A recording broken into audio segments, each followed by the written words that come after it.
My boyfriend's friend added cinnamon to my traditional dish because it was too white and told me that I am a child for reacting, so I blocked them from everything. My boyfriend and I met at work 2 years ago. Technically I was working part-time during undergrad and he was a customer, but after a couple of months, we started going out. I really love this man and nothing has happened on this scale before, so I'm very confused about it. My boyfriend has a very tight group of friends. I am well acquainted with them, and their girlfriends. One of them, Dave, is married to Ellie. Ellie is an excellent cook and often hosts dinners, and everyone brings a dessert to those dinners. I am the youngest in the group, so most times they brush off my requests for contributing or bringing in a dessert. However, the last time I asked Dave and Ellie if they wanted anything extra like wine or some sweet dish for dinner, they said I could bring one of those sweet dishes I make for my boyfriend. I'm Indian, and even though I can't cook as well as my mom, and I'm in a different country for studies, I called my mom up and had her teach me properly how to make a specific Bengali sweet which is my favorite. I had my friends taste it and they said it was great. My boyfriend ate some and said it was excellent. Except, last night, I greeted Ellie and kept the dish in the kitchen. When the food was brought out and my boyfriend told everyone I made it,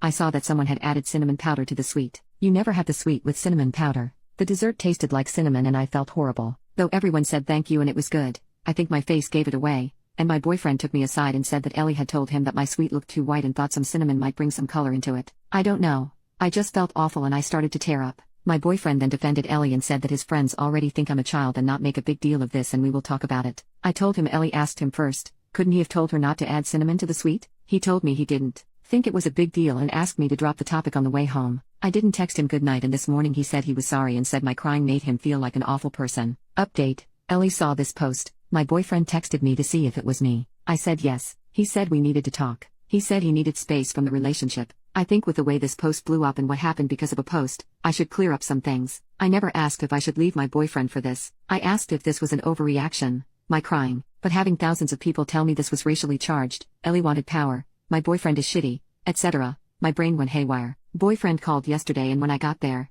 his house, with my best friend, Dave and Ellie were there. Ellie was crying and Dave looked really pissed at me. My boyfriend told me to sit down and Dave started with how could I make a post that most of the people in the dinner party would recognize and know, and could shame Ellie and my boyfriend. My boyfriend was silent, and wouldn't even look at me, and was only shaking his head. It felt like I was a kid, being scolded by my parents with my elder sibling disappointed in my actions. That is what I felt and it looked. I admit, it was very spineless of me, but Dave went on for like a minute and I was just looking at my boyfriend waiting for him to defend me. I asked Ellie, why would she alter my dish, after telling me to bring an Indian dish? She said she thought Indian food would be brown. This woman has more Indian friends than me, and she thinks Indian food is brown. She grew up in the UK, for F's sake, and I felt so defeated. The comments, my friends, and people around me telling me his friends came first to him, not me. He said he didn't think the sweet was a big deal. I told him I would never let my friend alter something he spent 3 days learning, getting people to taste it and got his mom involved in. He saw I put a lot of effort into it, so why let her alter it? Why couldn't he ask me? Ellie started to cry and say that she wasn't being racist and she wouldn't know that I put effort into it and now she couldn't host dinners again. I said I used fake names, so why does it matter?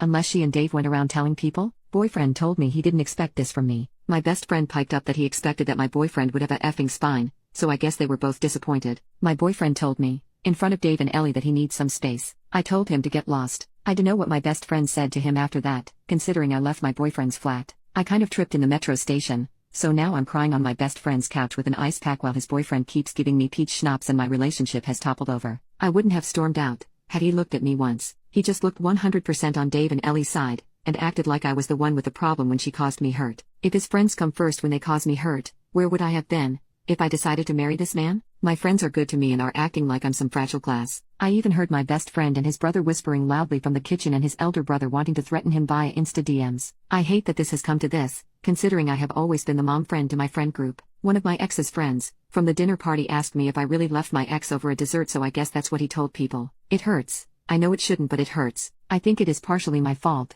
I shouldn't have let myself be treated like this. There were signs and I ignored them. And now I think I'll never have another relationship because it feels like a horrible, anxious feeling. New update: after just more than 2 weeks I have started to feel good about myself, even though I feel like poop whenever I remember my ex. I really hope I can put this whole thing to rest and I don't have to update again, for my sanity. Firstly, my ex called a few times last week. I had blocked him earlier, literally like 2 days after breaking up, and whenever he called my friends they wouldn't pick up either. I wanted to handle this matter gracefully, and unlike what some people commented, no, I did not want my issues all over the internet and did not understand what was happening. I just wanted some advice on how to deal with my emotions and didn't want my friends to be mad at my then boyfriend. Thankfully, the trash took itself out. I still don't know if Ellie was racially motivated or if she just hated me. I don't even care now. I don't want a man who makes his friends scold me and humiliate me. I know I deserve to be at least somebody's first choice. My ex came by at my best friend's flat. I don't live there, and from what I heard from my bestie's boyfriend, he said he was very sorry and he now felt like I didn't deserve to be treated like that. He had thought, when he broke up with me, that I was overreacting and it was just a small thing I made a big deal out of. But then a few of his friends explained to Ellie that it definitely was a horrible thing to do, and told my ex he was a poop boyfriend. Huh. Who knew he had nice friends too? My ex didn't say anything more after that. Just he was sorry and he said he doesn't want more hurt between us. I have decided to not contact him. I'm just done. A lecture from my mother on dating idiot men and crying every night for over a week has made me lethargic, and on top, I am fending off Dada, Bestie's elder brothers, insisting that I move in with them for some time because I'm not eating well. My dad said it's okay if I do. My family trusts my bestie and his family a lot. Needless to say, my work and studies are suffering. I haven't heard from Ellie or Dave and I don't intend to. The person who asked me if I left my ex over a desert, I told her what happened and she was appalled. I don't know what she told my ex, for him to apologize. Honestly, I'm so done with that group's poop. I went to one therapy session and I didn't feel good. I know I have to keep going for it to actually help me, but I can't help feeling so down. I have never been so emotionally low in my life and I am officially not dating for the foreseeable future. I am planning a trip with friends after my final semester of my master's and I really hope I don't bring the mood down. For my friends who have been so supportive and have always made me feel I have family, even though I'm away from home. I don't know what I would have done without having my best friend and his boyfriend, who keep telling me to drink the pain away and Dada keeps on talking about the negative effects of becoming an alcoholic. Overall, I'm closing this chapter, and I don't think I'll need to update again. I'm not ever talking again to Dave and Ellie or my ex, so I don't expect any more drama. I just want to settle down to work and graduate properly.